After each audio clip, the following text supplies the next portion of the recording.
Dihukum tanpa sadar. Hukuman yang paling besar adalah ketika seseorang tidak merasakan sedang dihukum, sehingga akhirnya dia terus-menerus berbuat dosa dan maksiat.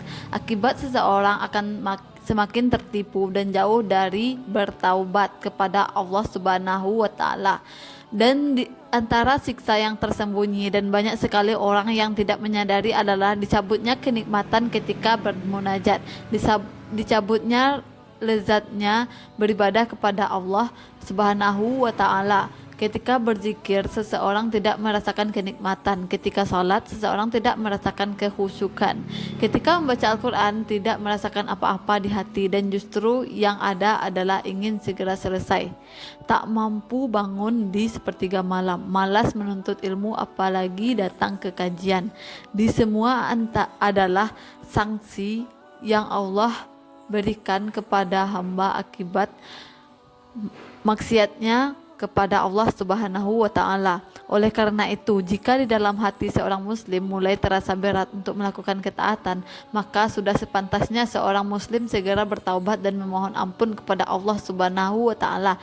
Hukuman yang tidak kita sadari adalah suatu saat yang sangat mengerikan. Dari Uqbah bin Amir, Rasulullah Shallallahu Alaihi Wasallam bersabda, bila kamu melihat Allah memberi pada hamba dari perkara dunia yang diinginkannya, padahal dia terus berada dalam kemaksiatan kepadanya, maka ketahuilah bahwa hal itu adalah istidraj, jebakan yang berupa nikmat disegerakan dari Allah Subhanahu wa taala. Ketika seseorang sudah mendapatkan manisnya kemaksiatan, maka dia akan merasakan bahwa ketaatan adalah sesuatu yang pahit dan getir. Namun sebaliknya, bila orang yang sudah merasakan nikmatnya ketaatan, pada saat itu artinya dia tidak akan pernah mau melakukan perbuatan maksiat. Kalaupun dia terjatuh dalam maksiat, maka hatinya menjadi sedih, hatinya akan menyesal.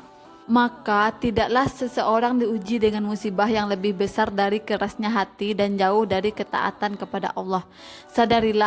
Sadarkah bahwa Allah telah mencabut darimu rasa bahagia dan senang dengan munajat kepadanya, merendahkan diri kepadanya, menyungkurkan diri di hadapannya. Sadarkah bahwa kau tidak diberikan rasa khusyuk dalam salatmu? Sadarkah bahwa beberapa harimu telah berlalu tanpa ada membaca Al-Quran, padahal Allah telah berfirman, sekiranya kami turunkan Al-Quran ini ke gunung, niscaya engkau melihatnya tunduk retak karena takut kepada Allah.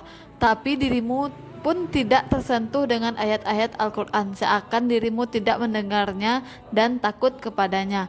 Sadarkah bahwa telah berlalu beberapa malam yang panjang, namun dirimu tidak mampu melakukan qiyamul lail di hadapannya, padahal terkadang dirimu betah hanya sekedar begadang. Sadarkah bahwa telah berlalu atasmu musim-musim kebaikan seperti Ramadan 6 hari di bulan Syawal, 10 hari pertama bulan Zulhijjah, dan masih banyak yang lainnya. Tapi apakah semua itu membuatmu diberi kemudahan untuk memanfaatkannya sebagaimana mestinya? Aku bertanya, hukuman apa lagi yang lebih berat dari itu? Tidakkah kau merasakan beratnya mengamalkan banyak ketaatan amal ibadah? Tidakkah Allah menahan lidahmu untuk berzikir, beristighfar, dan berdoa kepadanya? Tidakkah kau merasakan bahwa kau lemah di hadapan hawa nafsumu? Hukuman apalagi yang lebih berat dari semua ini? Sadarkah dirimu ketika dirimu yang dimudahkan untuk menggibah, mengadu domba, berdusta, dan memandang ke yang haram? Sadarkah dirimu bahwa Allah membuatmu lupa kepada akhirat, lalu Allah menjadikan duniamu sebagai perhatian terbesarmu? Semua itu dengan berbagai bentuknya ini hanyalah beberapa bentuk hukuman Allah kepadamu, entah dirimu menyadarinya atau tidak menyadarinya. Karena hukuman yang paling ringan dari Allah itu adalah hukuman yang terasa pada harta, istri, suami, atau anak, atau kesehatan badan, dan hukuman terberat dari Allah itu adalah hukuman yang tidak terasa pada kematian hati, tidak merasa nikmatnya ketaatan, dan tidak merasakan sakitnya dosa. Syekh Muhammad Mukhtar Sidki pernah ditanya, beberapa hari telah berlalu dari saya dan saya tidak sedikit pun membaca Al-Quran. Apakah ini termasuk saya meninggalkan Al-Quran? Dan beliau menjawab, ini termasuk keterhalangan dan kerugian yang besar. Jika kau dapati dirimu melalui hari tanpa baca Al-Quran, maka tangisilah dia. Demi Allah, tidaklah seorang hamba terhalang dari ketaatan kepada Allah, melainkan hal itu menunjukkan jauhnya dia dari Allah. Sufyan Ats-Tsauri berkata, aku pernah melakukan sebuah dosa, lantas aku terhalang dari sholat malam selama 6 bulan. Maka ketika engkau melalui hari-hari dan tidak ada bagian untuk Al-Quran di waktu siang atau malammu, tangisilah dirimu dan mohonlah kebaikan kepada Allah. Bersimpuhlah di hadapannya dengan bertaubat dan beristighfar, karena semua itu tidak terjadi melainkan karena dosa antara dirimu dengan Allah.